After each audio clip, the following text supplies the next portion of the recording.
So friends, welcome to this lecture on political theory. This evening, we begin with a new topic. The title of your new topic is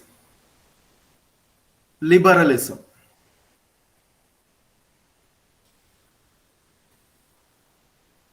So friends, before discussing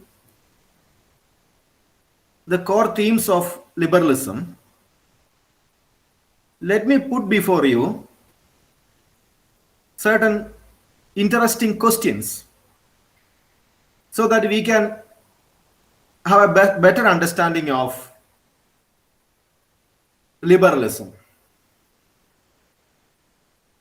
Friends, last day, 13 July 2021, in the Hindu newspaper, there was an article published by Shashi Tharoor MP from Trivandrum and an Oxford research fellow, A.K. Abraham, a joint article published in the Hindu. And the joint article was titled, A Kerala Model for an Anti-Discrimination Law. I think some of you might have come across that article, A Kerala Model for an Anti-Discrimination Law. From this article, I'm going to introduce before you, just to place an interesting debate. Thereby we can understand what is liberalism. Friends, this article, Tharoor and Abraham argues that, some type of discrimination exists in our society. And these discriminations are going unnoticed. And we need certain kind of legislation to prevent these discriminations. That is the crux of their argument. And they are citing some examples of such discrimination. For example, they are placing examples like this. A couple somewhere in India was turned down for a house they wished to rent. The reason was that they are Muslims and the house owner is Hindu. So Hindus, particularly we know that in North India, Hindu family never give houses for rent to Muslim families. This is one reason, or one point he raises. We need certain kind of anti-discrimination legislation in India. That Hindus never give, or do not give their houses for rent to Muslim families. So some kind of silent communalism prevails in India, thereby people are discriminated because of their religion. But this Hindu family cannot be legally penalized because that is their property. And another example the article was placing before us was this. A qualified professional rejected for a job because he uses wheelchair.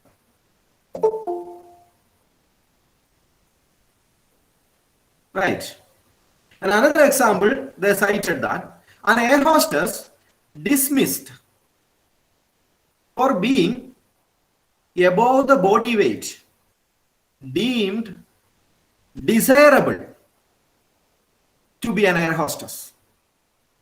But at the same time, the article cites discrimination in the sense that the male stewards of the same weight are permitted to continue in the job.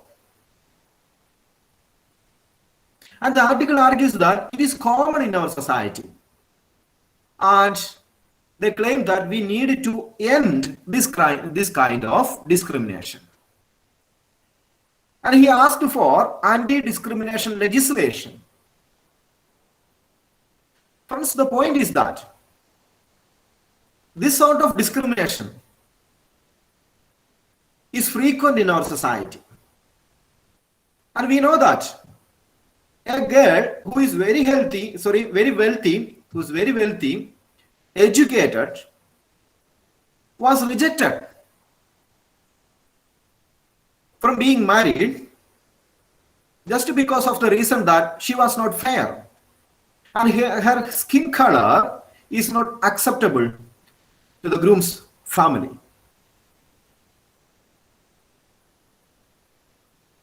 You might notice a recent movie, I think, have you seen that movie, Saras? It was released on, I think, Amazon or... You have seen that, Saras? No? Yes, sir. Yeah, okay. Yes, It's a very good movie. You could watch that movie. That movie talks about a taboo theme in Indian society. That is, accidental pregnancy.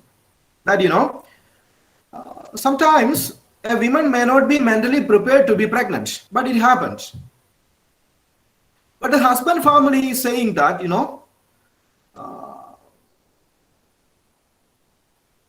that child should be brought up. And getting a child is divine. God gives the child. But in that movie, for example, she disagrees. And she was saying that my body is mine. No society, nobody has control over my body. And it is me who decide whether I should, bring that child or not. I'm not mentally prepared to be a mother. So it's just a fetus, right? I need to abort it. So such women in our society who uphold the body rights, that's my body is my body, and you have no business in my body, and I should decide when to conceive and when not to conceive, when to have sex and when not to have sex. And this kind of women are discriminated in society because such women are branded as something who are against social norms. Some kind of slut shaming falls upon them. So friends, do you have a body right? Whether state can legislate against my right to abort? That's a question. Whether state who have the power to legislate against my right to abort. So friends, this is a liberal question. So we have to ask that liberal question. These are all, there are a lot of liberal elements to all the examples I have cited. For example, take the former cases which Shashi Tharoor placed. You see, these are all liberal questions. Before we are going to discuss what is liberalism, we have to ask these liberal questions to place in record our debate. You see, my wealth is mine. And my wealth or my house or my property is a creation of my labor. My labor created that wealth. Okay. And I argue that state has no role in my wealth. The only role of the state is that state should protect my wealth, which is created by my own labor. And I ask, what business state got in my wealth? Why state legislate against disposition of my wealth on my own terms? For example, an air hostess weight is an industry standard. And I am in the aviation industry. I am in that business. And I have set certain standards for the weight of an air hostess. And I think I have got that right, that air hostess should have that weight. I set that benchmark, that air hostess should have that weight, and their weight should be below that. But you are saying that that is a kind of discrimination. But I am saying that aviation, my flight, is my creation. That is my wealth. And I should know how to operate that services. Because after all, it is my investment. And state should protect that investment. Because I created all these business out of my labor power. What role state got in that business? I will set the standard of weight, what limit girl should have weight, or what limit boy should have weight. It's an industry practice, I argue. Or you see another example they cited. A person on wheelchair. My business is my firm or my company is my own creation. My company is my own creation. And I have control over my wealth. And I argue that I prefer not a person with a disability. Because I think my company will be run by healthy people. And I don't like to prefer, people on wheelchair. I argue that because that is my wealth. And I argue that state should protect me. And I have the right to set the principles upon which who get employed in my firm and who are not going to be employed in my firm or in my company, because I have a right to enterprise.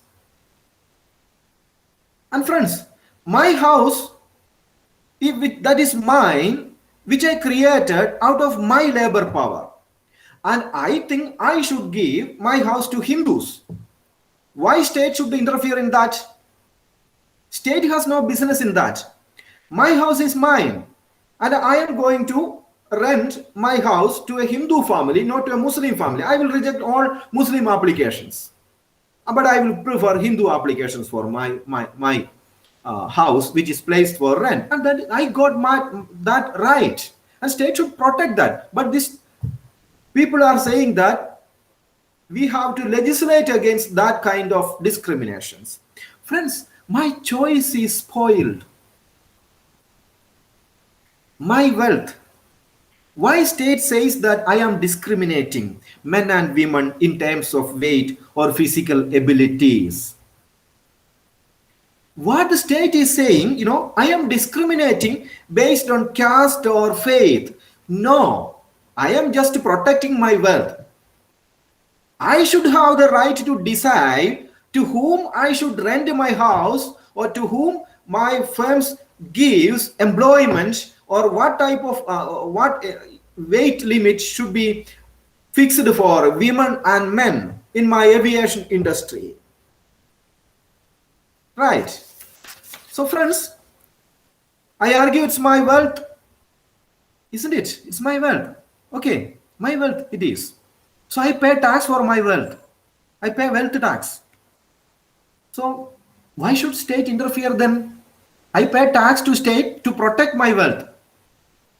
So where is my liberty to use my wealth? To answer this question, friends, you have to find that there is a free space in society. I mean, in liberal society. We call ourselves a liberal society because we believe that there is a free space in the society, and that space is an imagination. You have to imagine that space, such a space exists in our society, which is a space where individual is enjoying liberty or freedom, and states are supposed not to interfere in that. All these examples I have cited certain spaces, social spaces. In those social spaces, there is what may be called a liberty enjoyed by private individuals. To find out that space, friends, that space, after all, exists outside public control. And to refer to that space,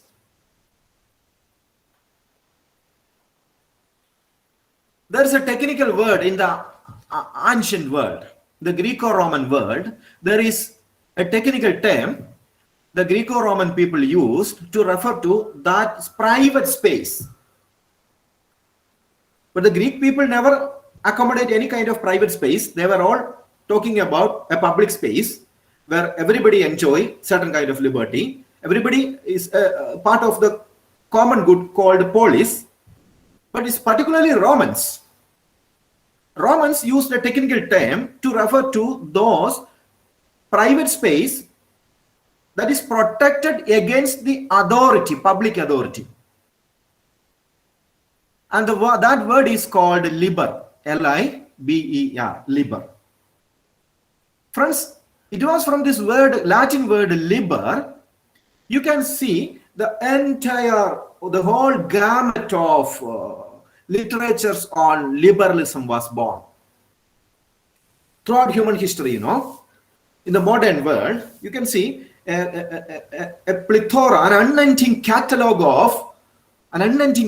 of literatures on liberalism was born based on that single Latin word. What is the word? Liber. L-I-B-E-R. Liber. So liber was used in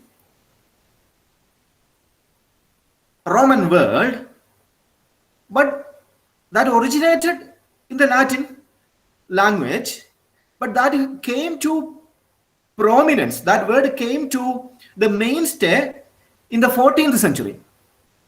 In the 14th century, that word was reinvented. That word was in the Latin language, but that word was rediscovered or reinvented only in the 14th century. And in the 14th century, the word liber got a wide variety of meaning. That refers to overall that refers to a private space. I am saying that I got right to abort. I am saying that I have right to decide to whom I should rent my house. I am saying that I will fix the weight of an air hostess in my aviation industry, in my aviation business. Right. So that's called that liberal space. So the Latin word liber refers to the class of free men. The class of free men. That is the meaning of the word liber, the class of free men. In other words, you can see that liber is men who are neither serf nor slave. Neither serf, S-E-R-F, serf, nor slave. That means, it's an attitude. It was an attitude. Liber was an attitude towards helping of foods and drinks. A liberal attitude towards food and drinks. A social attitude. You should help people to food and drinking. It otherwise implies openness. Liber otherwise implies openness or open-mindedness. So that's why I told you in 14th century the word liber got a wide variety of interpretations. But none of which conform to the present day standards of the definitions of liberalism. But those days in 14th century, the word liber were subjected to so many interpretations. That's why I told you class of free men, one interpretation, or a generous, a liberal helping of food and drinks, or a type of social attitudes, or openness and open-mindedness in society. Or it was increasingly came to be associated with freedom and choice.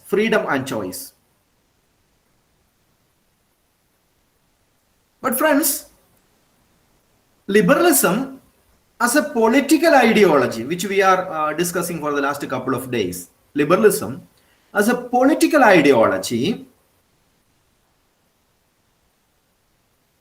emerged only in the 19th century.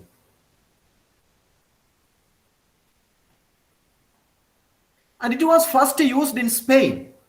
Liberalism as a political doctrine was first used in Spain in 1812. And by 1840s, 1840s, the term liberalism as a political doctrine was widely recognized throughout the European continent. It was in 1840s that word was widely recognized as a political doctrine throughout the European part of the world. And in 1840s, the word political liberalism denoted a distinctive set of political ideas.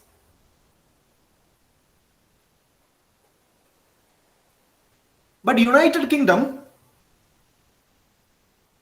was very slow in accepting a liberalism as a political doctrine. But in the beginning, the Whigs, W-H-I-G-S, the Whigs started calling themselves as liberals. During the 1830s itself, the Whig party started calling themselves the liberals. But the first liberal government in Britain came to power in 1868. Gladstone as the prime minister. 1868. So Britain was very slow to accept liberalism as a political doctrine. So liberalism as a political doctrine was first accepted by Spain. Friends, the central theme of the liberal political ideology is, it's a very simple thing. Individual is at the center of society.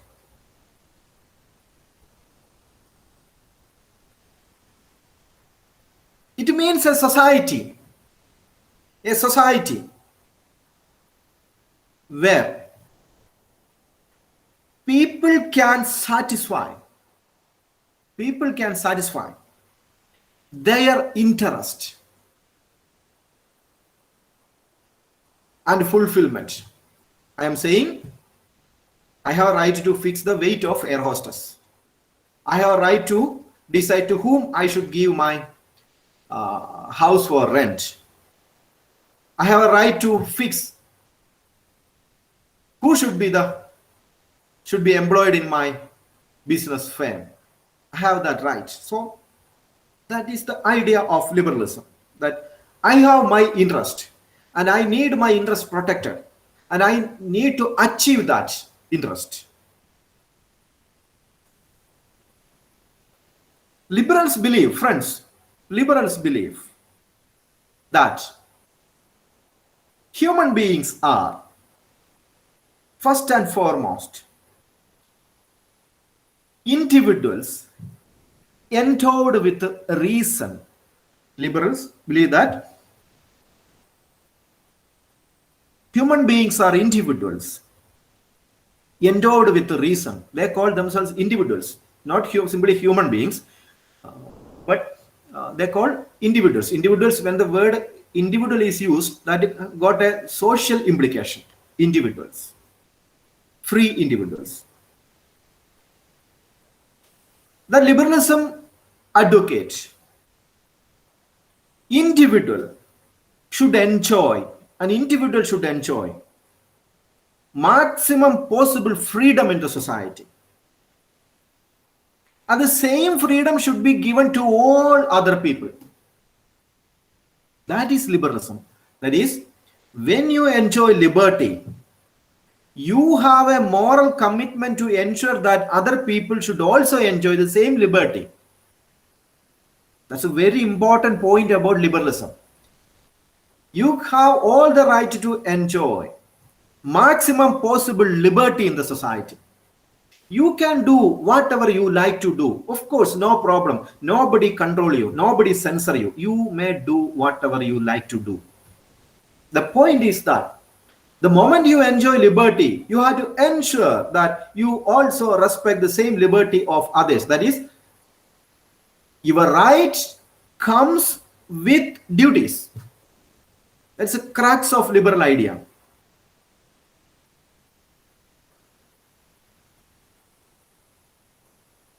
the same time, friends, there is a derivative in that idea. There is a derivative in that idea. That is, when I enjoy right and liberty, I should ensure that this other people have the same liberty and rights, but there is a derivative. I use the word derivative to point out one important theme in liberalism. That is, society should reward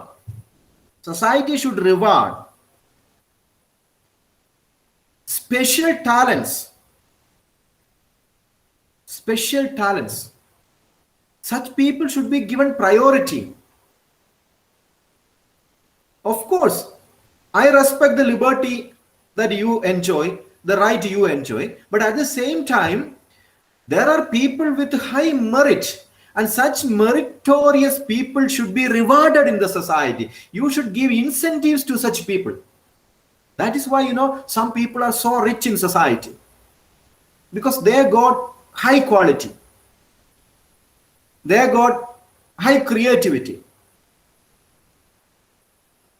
And society should respect that. So, a liberal society is organized politically around twin principles of liberal society is organized, politically organized on the twin principles of constitutionalism and consent. Consent was an idea propagated by John Locke.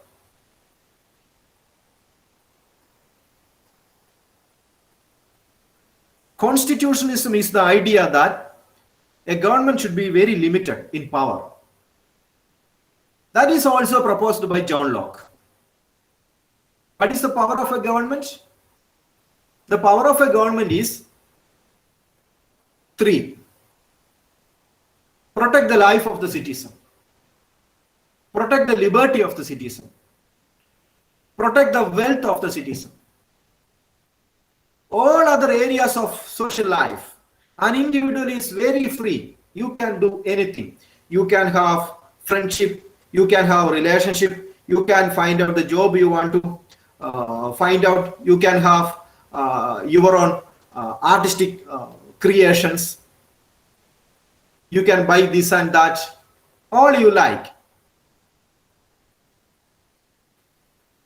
And this happens only if there is constitutional government. So what is constitutional government? That's a government on laws. That is, no personal whims, no fancies of individual, the mental imaginations of individual should not be allowed to rule the society. Rather, laws should rule the society. Laws should rule the society. Why? Because men are always motivated by their impulses. Men are always inward looking. They are selfish people. Such men, when get power, of course misuse it. So liberals believe that you should construct a government upon laws. So when laws govern you, no people can misuse power. Otherwise, society will go to the danger of tyranny of government. The tyranny of government will occur if there is no a government by rule. But friends, there are two types of.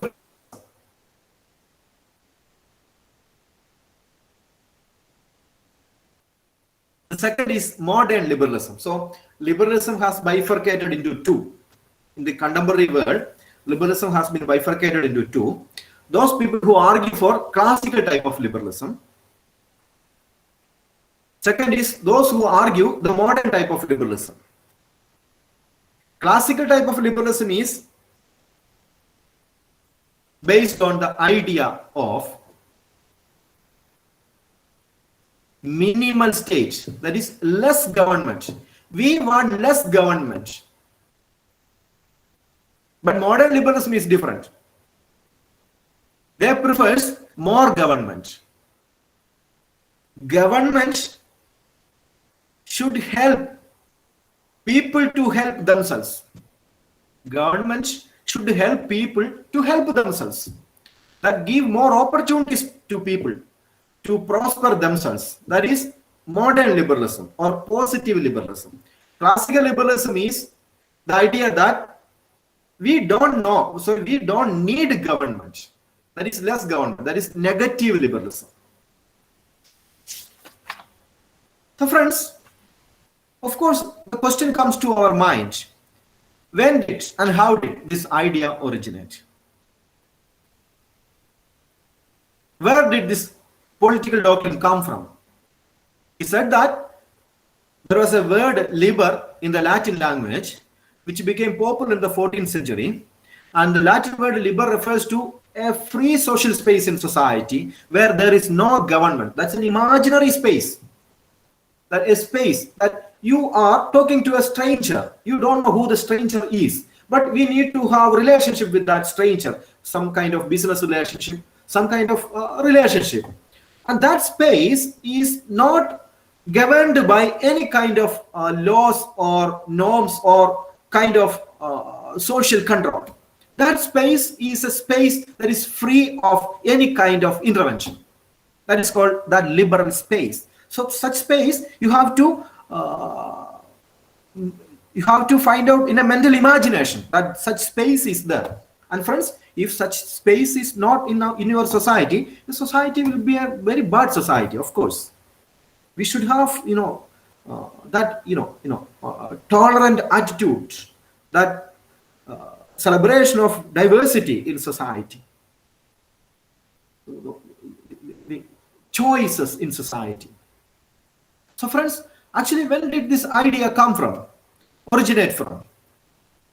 Friends, it is stated that most historians of ideas point out that liberalism as a political doctrine originated in 19th century. But of course, they say that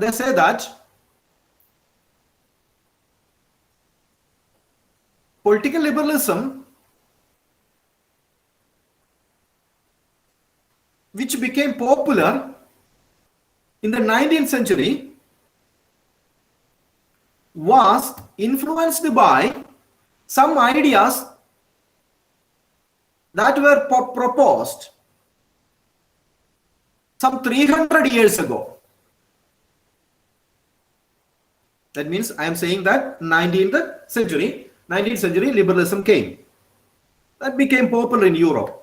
But some writers argue that the liberalism that you have in 19th century was in fact sourced from ideas of a 300 years old. Keep in mind, who might be that, or who might have proposed those ideas? Who might have proposed those ideas? Can you say, friends, who might have proposed those ideas? Anyone? Who might have proposed some liberal ideas? Of course. Locke. John Locke. Yeah, John Locke. Very good. Just John Locke. And also Thomas Hobbes. Paul Seabright, a writer, argued liberalism, we can argue, might have originated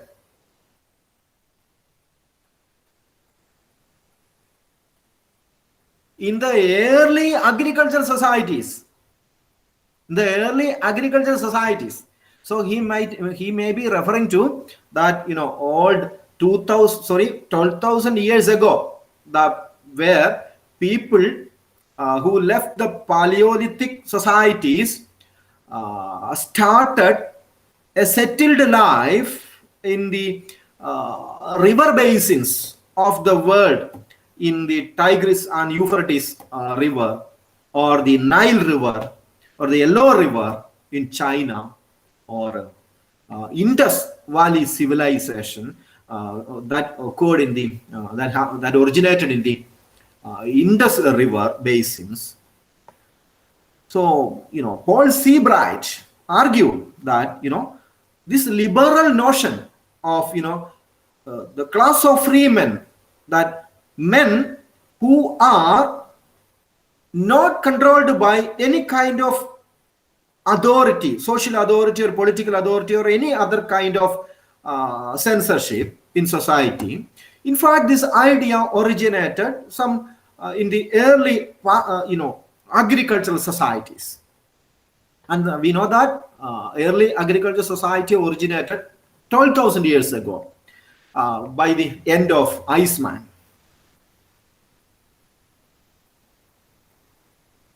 And it was when men started, our forefathers started agricultural living. They stopped the nomadic life of the Paleolithic world. They stopped nomadic life and they started living under a roof. They started living under a roof which got walls, which got, some kind of, doors. And we migrated to that tiny rooms of a house where we have our own family, where we have husband and wife and our offspring, where adjacent to our home we had a agricultural land where we cultivated, what may be called wheat, maize, beers, or maize, and other kinds of dry fruits. Friends, those societies might have created what may be called such a notion of liberal space or liber. Such a notion of liber might have originated in the early agricultural societies some 12,000 years ago. Why? Okay, you just mentally imagine that, our forefathers all of a sudden stop their hunting activity. They stop, nomadic life, and they started, what may be called a community living, and they started what may be called a living under a house. That's settled communities. Friends, those days, you imagine those days, for the first time in human history, you imagine that I am coming out of my home. Before that, I was nomadic and I was not bothered about anybody else other than me. I have no husband, I have no wife, I have no children, I have no aunts, or I have no brother-in-law or son-in-law, or no other kinds of commitments. I was a nomadic person. But all of a sudden that ended and I started a settled life, and all of a sudden I had all these things. So the notion of strangers started in human society. The very notion of stranger. So all of a sudden, all the people around us became strangers. Some 12,000 years ago, you just imagine those days, 12,000 years ago, all the people around us became strangers. Why? Because we got something to protect. Why? I built a house. And in the house, I got people dearest to me. And I got some agricultural land. And I got a fence. And inside that fence, all the things belongs to me. And friends, I need to protect that. And for the first time, I was forced in human history to deal with strangers.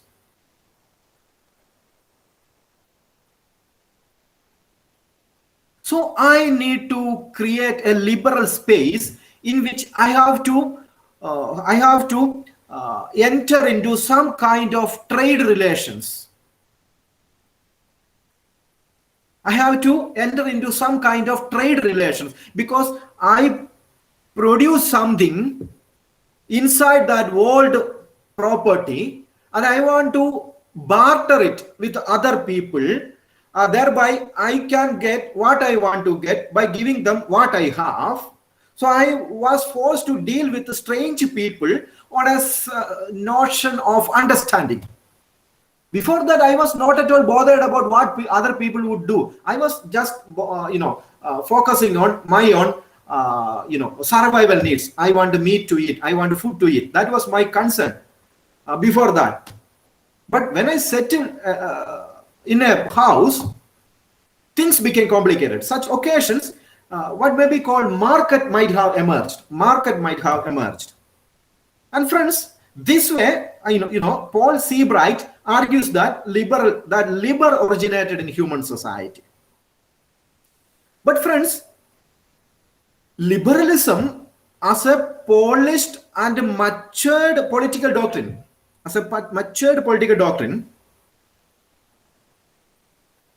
developed as an ideology, was basically a product of the breakdown of feudalism in Europe.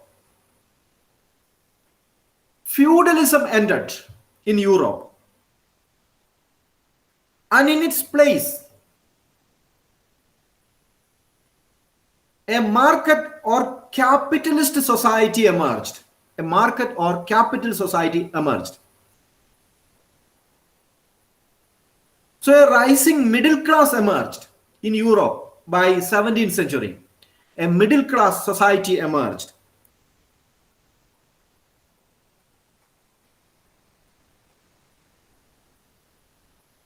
And then middle class people got their own interest.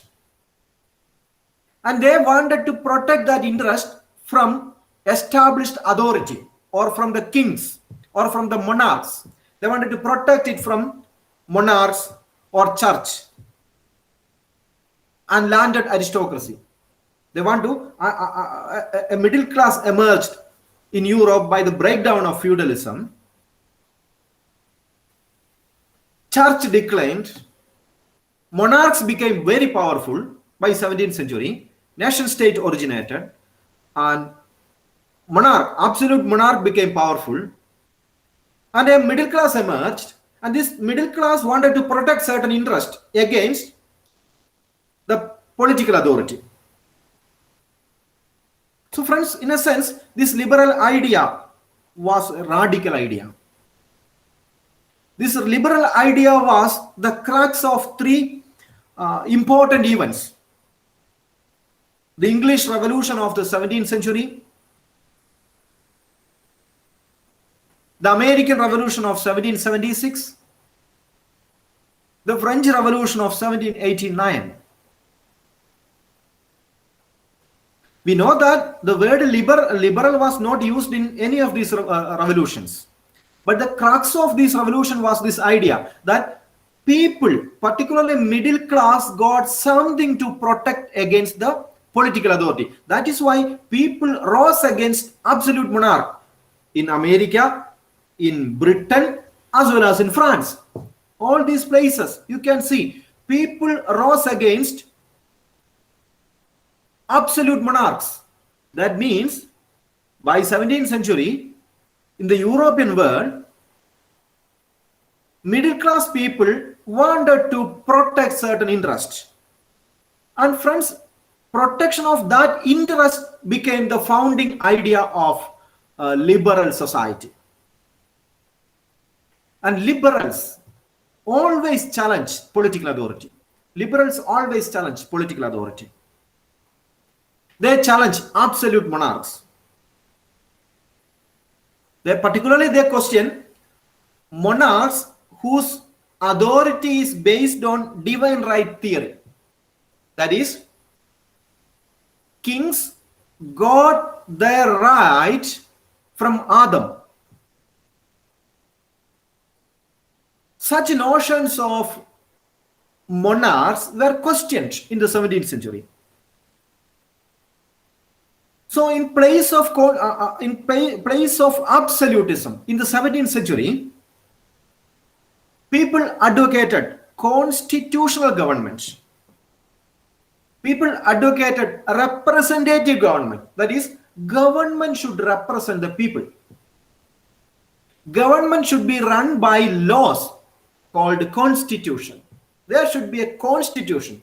That should be a guiding star to government. All the government should look upon what the constitution says. And constitution is the interest of the whole people. And friends, liberals criticize political and economic privileges of the landed aristocracy. You have wealth and it is protected only if your wealth is a product of your labor. Your right to wealth is protected if you created wealth out of your labor power. And wealth should not come to you in any other way. Particularly through privileges, you should not enjoy any kind of wealth. So friends, in 19th century is generally said to be a liberal century. 19th century is said to be a liberal century. Industrialization spread throughout the western part of the world, particularly the European part of the world. Industrialization spread. And the liberal ideas got triumph. It got triumph. Liberals advocated free markets where people will have to trade. People will have to enter into free contracts. That space should be free from government interference. That is, liberals advocate a space in society that is existing between family and government. There is family on the one side, there is a private interest. There is government on the other side, there is public interest. In between these two spaces, there is another space that liberals call, that is market. A liberal society is always a market society, where capital is freely exchanged between individuals. And friends, you can see such a notion of industrial capital in the market, an industrial capital in the market first developed in UK, because United Kingdom witnessed Industrial Revolution. So such a notion of industrial capital developed first in the UK. From UK, in the mid 18th century onwards, it went to North America, that is the United States of America. Then from it went to, from Britain it went to Western European part, and from Western Europe it went to Eastern Europe, and by colonialism it went to other part of the world, India, Africa, Latin America. This idea expanded through colonial connections. From 20th century onwards, liberalism or industrial capitalism began to appear in developing states in Africa, Asia, and Latin America. It became a very powerful notion in the African part, Asian part, and the Latin American part in the 20th century. I mean 20th century, not 21st century, 20th century. But friends, we know that there are countries in the developing world which are resisting liberal capitalist ideas, that they never endorse the kind of free space in society, that is a space between family and state. There is no such space. No such space is tolerated, particularly in Islamic societies or very conservative societies. Such a notion is not tolerated. In China, that space is not existing. In North America, no such space is existing. In Cuba, where there is a revolution is going on, some popular uprising is going on at present. People are protesting government. And in Cuba, there is no such space, a liberal space between government or state and the family. But friends, we can say that liberalism is undoubtedly the most powerful ideological force in human society. That there should be a liberal space in the society where individual is free of any control. But friends, the nature of liberalism changed ever since the 19th century. The nature of liberalism is changing from time to time. It's very difficult to define what is liberalism because its nature changes. For example, a liberalism, in a sense, increasingly became conservative. That is, they are not ready to bring any change in the very notion of liberal space. That they are arguing that there should be liberal space. But in no way, no liberals are accepting the idea that there should be reform in the notion of liberal space. In that way, liberals are so much conservative because they are not ready to dilute any kind of, they are not ready to bring in any kind of changes in the very notion of the so-called liberal space in the society. In that sense, I am telling you that they are very conservative. But with the late 19th century, we see that there was progress of industrialization. So the very some profound changes took place, and there are classical liberals and modern liberals. Classical liberals never accept any kind of intervention in the affairs of an individual, that individual should be free, whereas modern liberals argue that state should interfere in individual affairs in order to help people to help serve themselves. So as a result, friends, some people argue that liberalism is an incoherent ideology. For example, if you say Marxism is very coherent ideology. They say that history of the world is basically a history of those who have wealth and those who have no wealth. And the history of the world is a struggle between these two kinds of classes. That way, one day, those who have no wealth will conquer those who have wealth, and wealth will be distributed, and a communist egalitarian society will emerge. Idea is very coherent. And when you say, when you see about, think about Gandhi is a coherent ideology. Gandhi never accept liberalism nor accept Marxism. Or when you say feminism, it's very clear. They are saying that men throughout history dominated human society. Very clear. But when it comes to liberalism as a political doctrine, people argue that there is no clarity, because some people say that, yes, we can accept state interference in that liberal space. But on the other side, there are sections called classical liberalism. They argue that no, state interference should not be accepted. So friends, liberalism in a sense is based on contradictory beliefs, incoherent ideologies, plenty of arguments, a lot of changes throughout 19th, 20th and 21st century. So it's very difficult to define what is liberalism in single words. We can simply describe it, but it's very difficult to define what is liberalism. So friends, with this, I'm going to end this lecture. Now the floor is open for discussion.